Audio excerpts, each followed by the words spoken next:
հասկացողությունը միանգամից ասոցացվում է պարտության հետ։ Հիմա այս ամեն ինչից հետո, այս դիրքորոշումից հետո ինձ մոտ ուղղակի հարց է առաջանում։ Դուք այս երկրի վարչապետն եք, թե Ադրբեջանի անշարժ գույքի գործակալ։ Հարցը ում է ուղղված։ Կառավարության գլխին։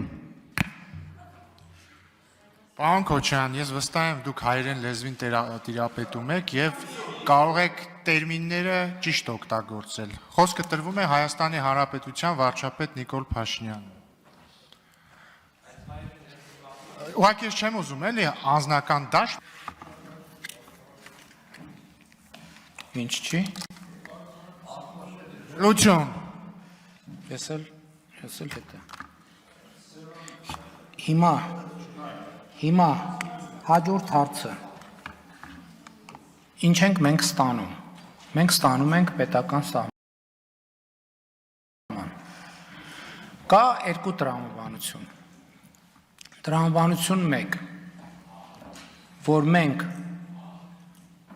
խոսվում է, այդ անվտանգային ճեղքը նախկինում էլ ասել ենք, որ կարող է լրացվել պետական սահման ունենալու դեպքում։ Եվ երբ որ ասում ենք, որ մեր անվտանգությունը պետք է հենվի այդ թվում լեգիտիմության հիմքերի վրա, պետք է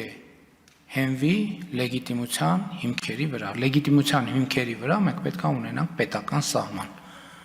Եվ բնականաբար Հայաստանի Հանրապետության տարածքային ամբողջականությունը պաշտպանելը, վերականգնելը այդ թվում կառավարության օրակարգում է, չի կարող չլինել կառավարության օրակարգում։ Արձագանք։ Ախր խնդիրը նրանում է, ինչ որ մենք անընդհատ ասում ենք, որ այդ նույն մոտեցումը, այս ձեր կողմից, կառավարության կողմից, սենց այն ինչ որ ասում եք, հա, փոխզիջումային մոտեցումը, չի կիսում մյուս երկիրը, դրա համար մենք միշտ կանգնում ենք մի իրավիճակի առջև, երբ լսում ենք, որ Հայաստանից հնչում է Ադրբեջանի տարածքային ամբողջականությունը ճանաչելը, կոնկրետ քառակուսի կիլոմետրներ նշելը, բայց հակառակը չենք ստանում։ Խոսքը նրանում է, որ մենք տալիս ենք անընդհատ, տալիս ենք, այսինքն դուք ձեր իշխանությունը։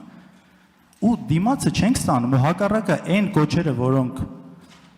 գալիս է Ադրբեջանից, շատ մտահոգիչ են։ Ու այստեղ, բայց չնայած դրան, մենք զիջում ենք։ Փոխզիջում իհարկե միշտ փոխզիջման տրամաբանության մեջ շատ բան կարող է լինել, բայց մենք տեսնում ենք, որ դա այդպես չի աշխատում։ Հենց դրանից էլ իմ հարցը առաջացել է։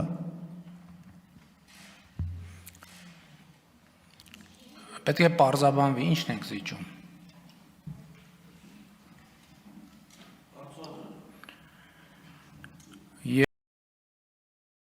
Եվ էլի եմ ասում, չեմ հոգնի ասել, որ սա Հայաստանի Հանրապետությունն է, եւ ես Հայաստանի Հանրապետության վարչապետն եմ, եւ պայմանավորվածությունը, որ արձանագրվել է միջազգային մակարդակում, որ Հայաստանը եւ Ադրբեջանը միմյանց տարածքային ամբողջականությունը պետքա ճանաչեն։ Սա 1991 թվականի Ալմաթայի հռչակագրի հիման վրա Հայաստանի Հանրապետության տարածքի ուրվագիծն է։ Սա Հայաստանի Հանրապետության միջազգայինորեն ճանաչված տարածքն է եւ Հայաստանի Հանրապետությունը չի պատրաստվում որևէ մեկին Հայաստանի Հանրապետության միջազգայինորեն ճանաչված տարածք զիջի։ Ես կարծում եմ, որ սա պետք է շատ հստակ լինի բոլորի համար։ Այո, մենք ասում ենք, որ Հայաստանի Հանրապետության տարածքներ կան, որոնք գտնվում են օկուպացիայի տակ, եւ այս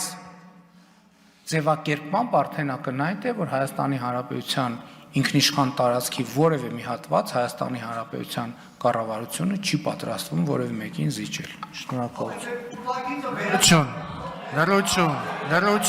Լրություն։ Բա որը տես չի ա տենց արագ զարգանում։ Սենց սուտ լուրեր, Հայաստանի Հանրապետության քաղաքացի, այդ լուրերը ստահոտ են, նախ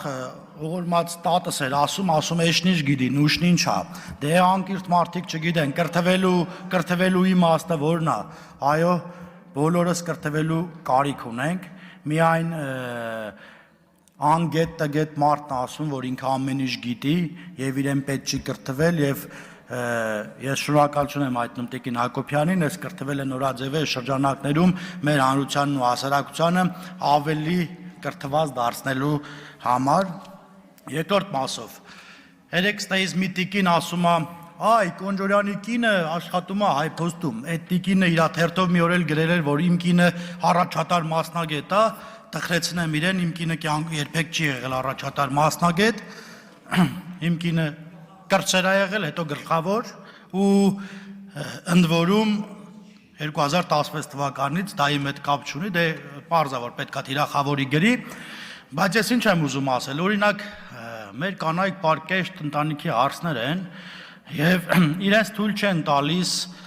այս թիմից փախչել, թռնել այն մյուս թիմ կամ ինչ-որ մարդկանցով գալ մարդ դառնալ ու այդ մարդկությունը միանգամից մոռանալ։ Օրինակ ինձ հետաքրքիր է, էլի, եթե չլիներ ոմանց խավորները, նրանք չհայտնվեին իմ քայլի ցուցակում, երբևիցե կպատկերացնեն մի օր որ կդառնան падգամավոր, այդ ընթացքում էլ մեր մասին գրում են, այ օրինակ, որ Վարազդատ Կարապետյանը դիմում չգրեր, Նարեկ Գրիգորյան չէր հայտնվեն, Նարեկ Գրիգորյանը մաքուր ձայն է տարել, ձեր հետ է մրցել, իդեպ։ Հա 4 ձեն էր երևի տարբերությունը, չգիտեմ, ամբողջ մի հսկա օլիգարխիա էր աշխատում այն ժամանակ ձեր համար։ Հարգելի ընդդիմություն, ինչքան գովերքում եք Ռոբերտ Քոչարյանին, այնքան ավելի խորն եք փորում ձեր քաղաքական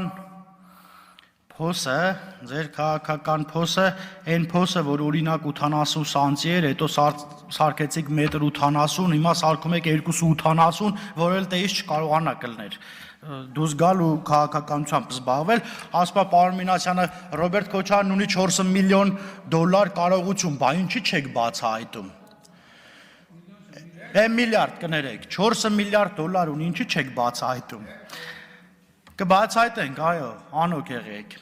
Բա եթե չենք բացահայտում, այդ վայթե քաղաքացիական պայմանագիր խմբակցության անդամներն էին, գլուխները կախ, բերում իրենց գողոնը, հանձնում պետությանը